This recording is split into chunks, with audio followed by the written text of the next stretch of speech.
Hello there guys, and welcome to this Explain 11 video. Today we're going to be taking a look at the Carenado B1900. This aircraft isn't exactly a new aircraft. It has a very long history in the world of flight simulation. It was available for FSX, P3D, X-Plane 10, and now X-Plane 11. We will begin our review today with an examination of both the interior and exterior 3D modeling and texture work. We're going to take a look at the rain effect, and then we're going to conclude our video, as it is always the case, with a short flight and landing back at the airport.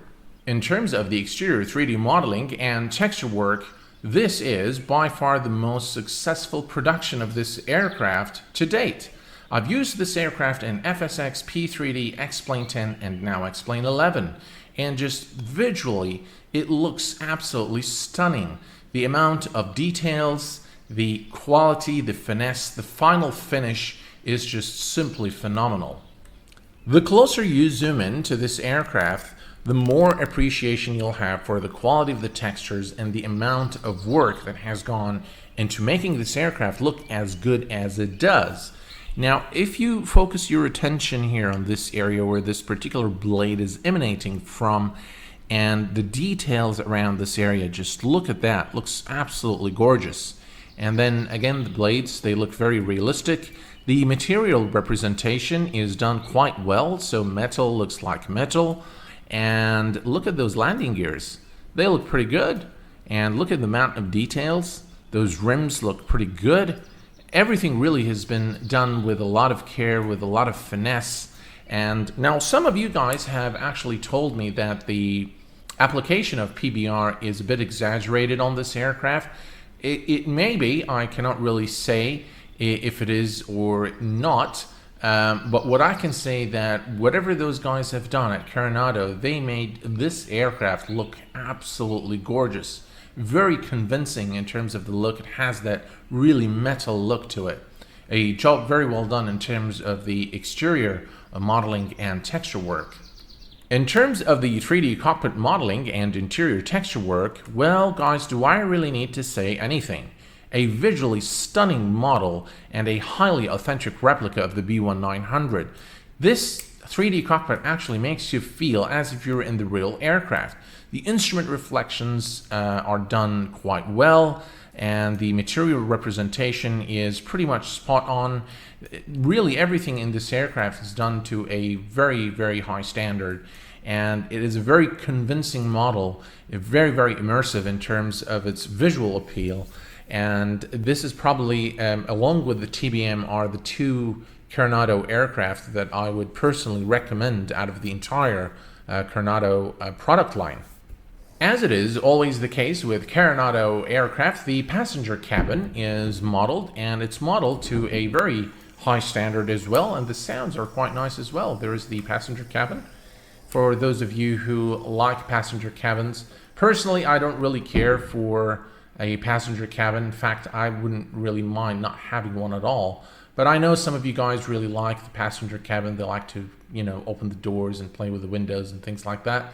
So this aircraft has got it all. In terms of performance, this aircraft is a definite FPS killer. And if you have a lower end machine, I definitely do not recommend buying this aircraft, as you'll not be able to enjoy it with higher settings. We are currently registering about 41 frames, but I actually had to lower my settings. Let me show you what I've done. So normally I have the anti-aliasing on 8x SSAA plus FXAA.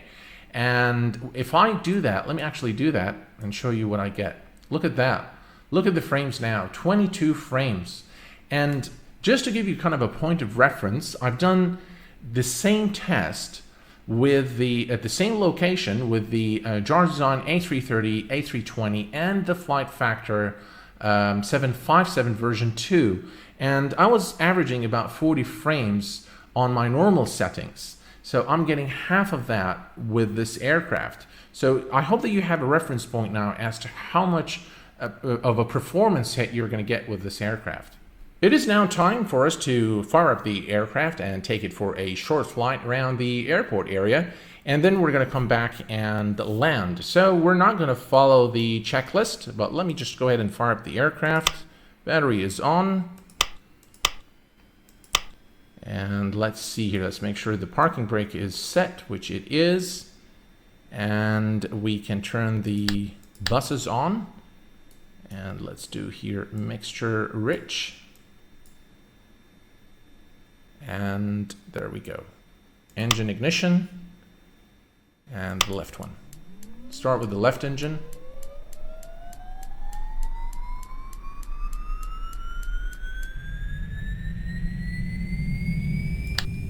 All right, and we'll just wait for the left engine to stabilize. All right, so we have a good start on the left engine. Let's go ahead and do the same for the right engine.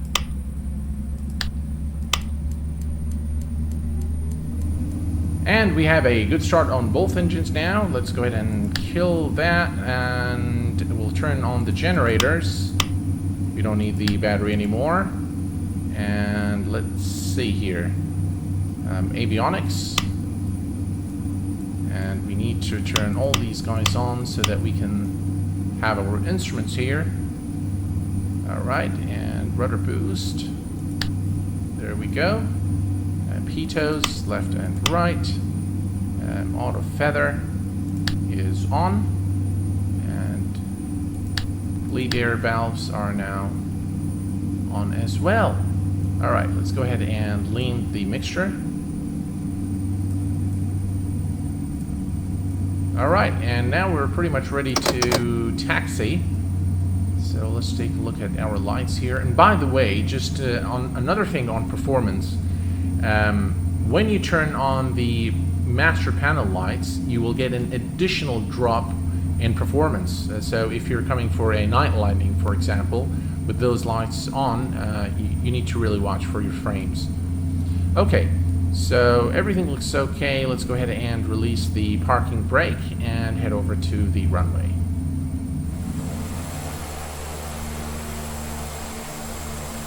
I've changed the time to dusk so that we can take a look at this aircraft during different times of the day. Our flaps are set for departure and all the lights are now configured. So let's go ahead and take it for a short flight. Right, everything looks okay to me. So let's go ahead and put the mixture on rich. Right, so mixture is rich now. And let's go ahead and release the parking brake and depart.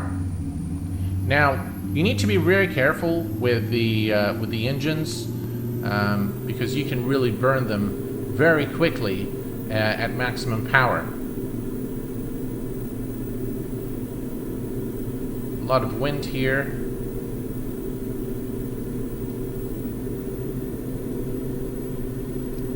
Right, and rotate.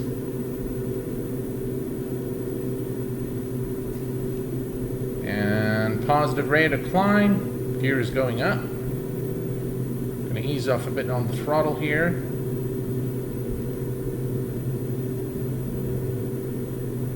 The aircraft actually flies very nice. Hand flying this aircraft is something I really enjoy. Now, of course, I cannot vouch for how realistic it is, but according to the product description on the X-Plane.org, Carenado claims that they have adopted the latest X-Plane 11 standards in terms of the flight model and flight characteristics.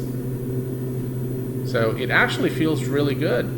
I mean, you wouldn't be able to tell any difference between, for example, flying this aircraft in X-Plane 11 versus X-Plane 10. But there's definitely a difference flying this aircraft in X-Plane versus P3D or FSX. Alright, let's go ahead and do a quick rudder test. So this is right rudder. And we'll do a left rudder. Again, very fluid. Flies really nice.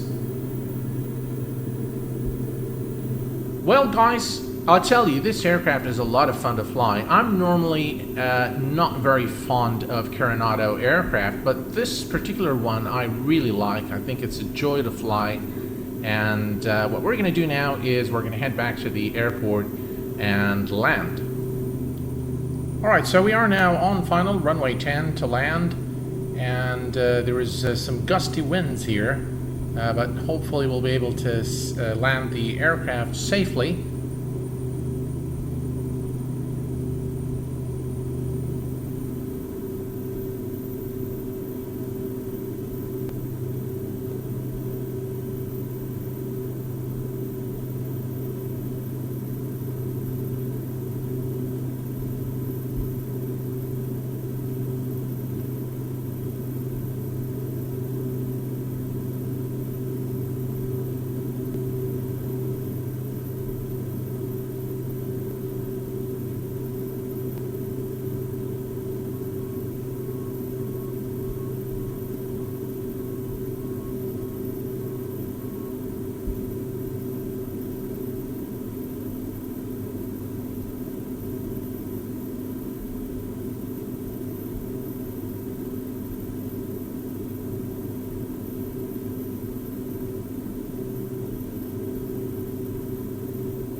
Right, and touchdown. Bit of floating landing there, but nothing too serious. And we've got reverse thrust.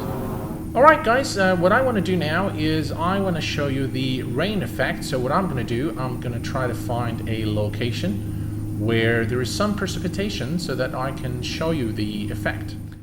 I've situated the aircraft at a location where there is some precipitation. And as you can see, there are some raindrops now coming down the windshield here. Now, I like how those raindrops come down the windshield. I don't necessarily like those static drops here. It looks a bit unrealistic. But, you know, it's better than nothing. Let me actually turn on the battery and show you. Let's see if we can turn on the wiper. Oh, yeah, we can. There we go. Oh, that's not the correct thing. Okay. There we go. It's alright, I think. And this is how it looks like from the outside. Again, you get the... let me zoom in here. So it actually looks pretty okay. It's not exactly realistic, but in my opinion, again, it's really better than nothing. Well guys, this brings us to the conclusion of our video today. I sure do hope that this was an insightful video and a fair look at the Carenado B1900. If you have any questions, please do post them in the comments section below.